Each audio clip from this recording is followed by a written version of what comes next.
Círio Simon quis ser só artista, mas a vocação docente herdada de 3 gerações da sua família não pôde ser contrariada.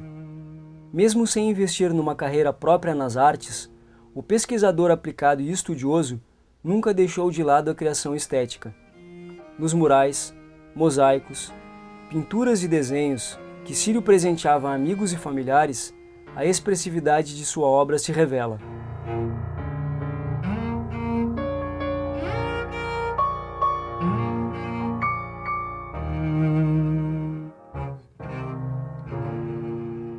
Na medida em que eu tomei conhecimento da sua obra artística e eu vi os seus primeiros desenhos como esboços, quer dizer, um estilo muito peculiar de desenhar com traços aparentemente imprecisos que vão se sobrepondo e vão formando imagens, ele também emite conceitos sobre a vida como se fossem simples esboços, de forma despretensiosa. O estudante não faz artes. O estudante ainda está na heteronomia, então ele procura elementos de outras culturas, outras épocas para se expressar. Convivendo com o professor Simon, a gente observa que ele parece que está fora da nossa realidade. Ao contrário, é uma pessoa concretíssima. O Simon vê a vida de uma forma estética, ele permanentemente realiza uma crítica estética à vida. Acho que esse é o caminho do Círio, alertar as pessoas, alertar o mundo e refletir sobre a estética que há na vida e a necessidade do homem perceber essa estética e dela tirar proveito para o seu equilíbrio, para o seu desenvolvimento, para o seu avanço e a sua própria liberdade.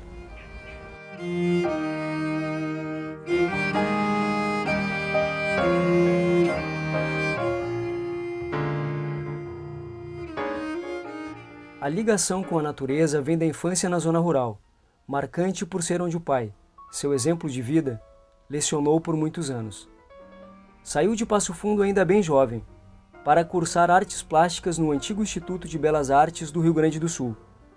Foi aluno de Aldo Locatelli, a quem dedicou os murais pintados no interior da Igreja Pão dos Pobres, em Porto Alegre. O trabalho deveria ter sido feito pelo mestre, que morreu antes.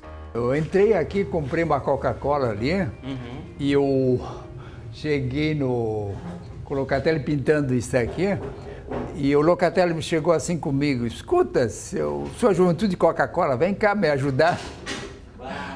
E o resultado da ajuda, sabe o que foi? Veio aquele cara lá de papagaio de pirata, me pintou assim, com aquela provocação dele. O Locatelli era muito interativo com os estudantes, era realmente professor amigo. Isso aqui tudo era o bar, então aqui acontecia o espaço social. Não havia os prédios, aqui na frente tinha uma vista para a Santa Casa maravilhosa. Ele sempre foi compenetrado, estudioso.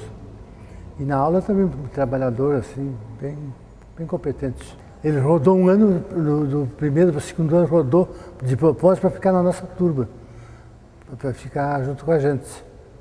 Frequentou a licenciatura de desenho da Faculdade de Filosofia da URGS.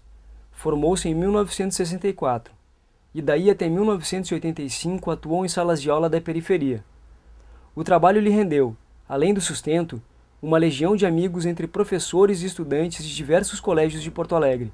Depois desse período, começou a se dedicar exclusivamente à docência, atuando na Faculdade de Arquitetura, de Biblioteconomia e Comunicação e no Instituto de Artes da URGS. Esse instituto aqui foi criado com esta mentalidade que ele não era formado pelos indivíduos, mas sim pelas doações e liberalidades que essas pessoas que gostavam de arte faziam em relação a essa instituição.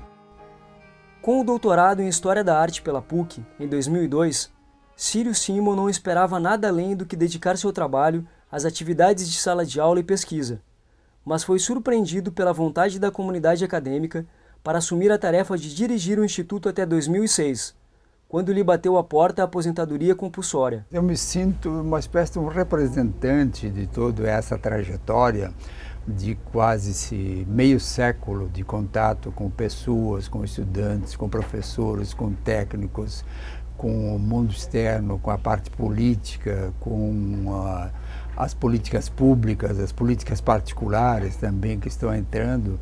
A vida deveria ser uma obra de arte. Não é. E esta é a fonte da sua militância política.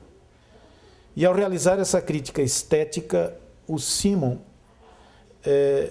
assume uma atitude essencialmente ética. É um homem preocupado com a história, com o andar do homem, com o destino do homem, e é preciso que tenhamos memória, é preciso que ele reconstituiu e reabilitou a memória do Instituto de Artes. Então acho que é importante esse trabalho, né, que o professor Círio fez do resgate da documentação toda e da história do Instituto de Arte, não só apenas para o Instituto de Artes, mas para a arte da cidade, para a história da arte de Porto Alegre e do Rio Grande do Sul, que tem patamares importantes, mas a nossa memória é curta. Então a gente precisa olhar para trás e recontar e rever, né, esses momentos históricos. E eu acho que o professor Círio, sem dúvida, contribuiu e contribui seriamente para esta memória das artes visuais e plásticas de Porto Alegre. Tudo que ele faz com muita profundidade, com muito amor. Em tudo que ele coloca a sua mão, ele põe todo esse seu conhecimento, essa sua sensibilidade, e o trabalho que ele faz em qualquer área, em qualquer momento, é sempre de grande qualidade. Um professor preocupado com o aluno, incentivando a conhecer a arte gaúcha, ensinando e contando a história da arte gaúcha através das artes visuais, e foi um grande colaborador do museu, como curador, como apoiador e como voluntário para divulgar e preservar o nosso Museu de Arte do Rio Grande do Sul. Parabéns, professor, pela homenagem merecida.